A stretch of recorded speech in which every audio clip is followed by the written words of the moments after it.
50 Shades of Grey. I'm sure we can all agree it is a horrendous piece of shit compared to all works of fiction that have ever existed.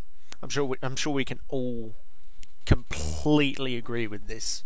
I don't know if there's anyone that exists that will tell you, or admit at least, that this is a good franchise, the books and or the movie, because poor writing is poor writing anyway. Look at it, and you can deny it all you want, but it's going to be true.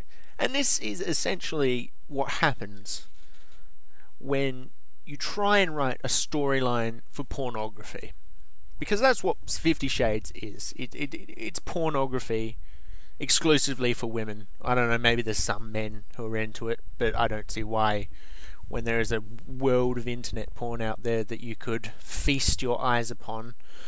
And to me, this is just another example of women being allowed to show their sexuality in any way they see fit, and were it reversed. You know, if there was a 50 Shades of Grey for men, with men in mind, it would just be disgusting, and men would just be looked down upon, you know, for having partake in just this pornography, which it is.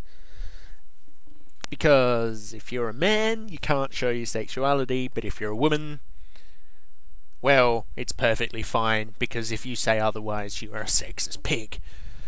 At least in the Western world.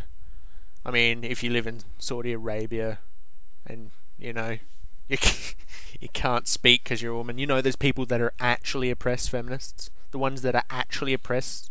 The ones that... See, these countries, I should note this, these countries are the only countries that I would consider a good reason to be a feminist. If you go over there and you are a feminist, and you stand for women's rights when they need them, you stand for these women who are getting killed, beaten, raped, whatever, systematically raped, I should say, because, you know, they just do everyday activities. Go over there and be a feminist. The Western world doesn't need you, because we have equal opportunity, and we've had it for some time. And if you try to deny that, well, you're lost, because you're just trying to deny the facts. But I digress. I just wanted to say my bit about 50 Shades of Grey.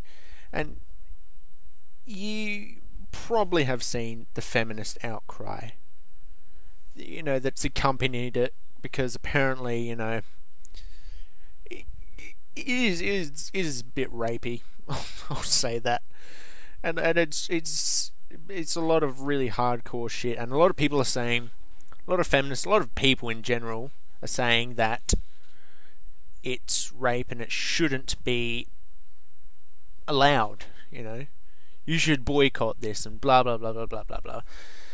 And I would expect this from feminists, because what can we not expect from those idiots? But just from normal people I've met, they're saying it's sexist that this exists. It's written by a woman, by the way, just if you didn't know. So it's not like a man's written in this. Even if he did, it would be perfectly fine, because it's a fiction. It's a medium that doesn't actually, you know, translate into real life. I didn't watch, you know, Silence of the Lambs, and didn't want to go murder people and eat them. It's just basic common sense. You don't copy what you see in fiction just because it's there. And people obviously know, all of you people who are commenting on this saying it's sexist, you obviously know this, because you never try to target movies with murder. There are movies, plenty of movies with serial killers and etc, etc. War movies where people are murdered and killed and have their throats slashed and limbs torn off. You never give a crap about these, do you? and let's face it, murder is worse than rape. And if you try to say that rape is worse than murder, or try to imply it, you're an idiot.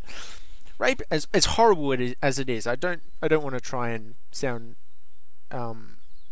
insensitive about it. It's a horrible crime, just a horrendous crime. And if you do it to another human being, you should be punished to the full extent of the law.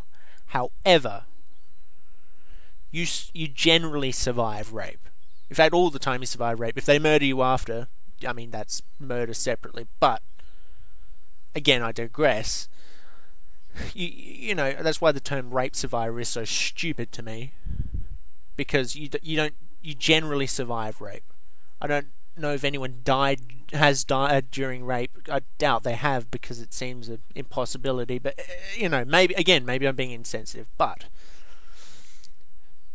it is never worse than murder. Murder, because raping, you are, again, a horrendous crime that you are putting on someone, and you could damage them horribly from it. Horribly, and it's a disgusting thing. You should punish to the full extent of the law if you do it. However, that person will survive, unless they're murdered after. They will survive, and they'll be able to live their lives relatively normally. You can see a therapist. I mean, again, you probably have a pretty messed up life, honestly. But you can see a therapist, and you can live a normal life. If you are murdered, you're gone. You've been wiped from existence. You've been, literally, everything you have and will be is gone. You know, so just try and use a little common sense when comparing the two, because they're incomparable. Anyway, now this is the problem with fiction being criticized. Fiction is fiction. It should exist within, as a medium that doesn't need censorship, because censorship is one of the worst things that you can do for society. As Mark Twain once said, censorship is telling a man he can't have steak because a baby can't chew it. You know, I mean, this is the thing. You should definitely keep this sort of inappropriate fiction away from children, obviously, because they're too young to handle it. They're too young to process the ideas of murder, rape, sexual, you know, stuff like that. They're too young to do it, and that's fine. But you can't just say that this is sexist, because it's not. Again, the woman it's a woman that wrote this, pardon me, and a feminist, I believe. If I might be wrong there, but I'm pretty sure she's a feminist. And it's just incredible to me that people want to block this, or boycott this, or get people to boycott it. I mean, I checked on IMDb, and I think it has like 3.5 stars or something like that. So, you know, it's probably pretty shit. And that's fine. Rate it as badly as you want, because you're free to do that. And I'm sure it is terrible, because when you add a storyline to porn, you're not going to get great results. But for God's sake, people, use a little common sense. Seriously, it's not that hard. It is not that hard to use common sense. And these feminists, you just don't. Just because people see something that is in a book or a movie, it does not mean they are going to copy it in real life. Just because it is in a movie doesn't mean it is actually sexist. I'm sure this guy is sexist within the book. I don't know. I'm not entirely sure. But, come on. I mean, just use a little common sense. It's not hard. You've got to let... You can't censor fiction. That is the path to a fascist state. That is the path to Nazi Germany right there. Just use common sense, please. I beg of you. Of course, it's probably all in vain, because I'm trying to talk to feminists, but take it as you will.